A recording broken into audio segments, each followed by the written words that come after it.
নিজের স্বামীকে খুন করে তার দেহকে টুকরো টুকরো করে কেটে একটি ড্রামে ভরে সিমেন্ট দিয়ে সিল করে দেয় এই মহিলা। নাম মুস্কান রস্তোগি। শুধু ইনি একাই নন, এনার সাথে ছিলেন এনার প্রেমিক সাহিল শুক্লা। মৃত ওই ব্যক্তি মিরাটের বাসিন্দা, নাম সৌরভ রাজপুত, যিনি মার্চেন্ট নেভিতে একজন অফিসার ছিলেন। ঘটনাটা এরকম, 2016 সালে প্রেম করেই মুস্কান নামের এই তরুণীকে বিয়ে করেন সৌরভ। এরপর 2019 সালে এই দম্পতির একটি কন্যা সন্তান হয়। কিন্তু মেয়ে হওয়ার পরই সৌরভ জানতে পারেন তার স্ত্রী মুস্কান তার নিজের বন্ধু সাহিলের সাথে অবৈধ সম্পর্কে জড়িয়ে পড়েছেন। শুরু হয় ঝামেলা।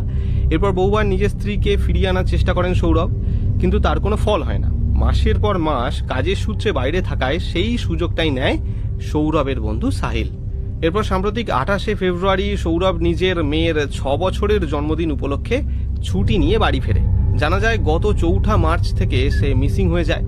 এরপর থানায় সৌরভের বাড়ি থেকে মিসিং ডায়েরি করা হলে তদন্তে নেমে পুলিশ সৌরভের স্ত্রী ও তার ওই প্রেমিক সাহিলকে গ্রেপ্তার করে। জানা যায় গত 4 মার্চ সৌরভের খাবারের সঙ্গে প্রথমে ঘুমের ওষুধ মিশিয়ে তাকে খাইয়ে দেয় মুস্কান।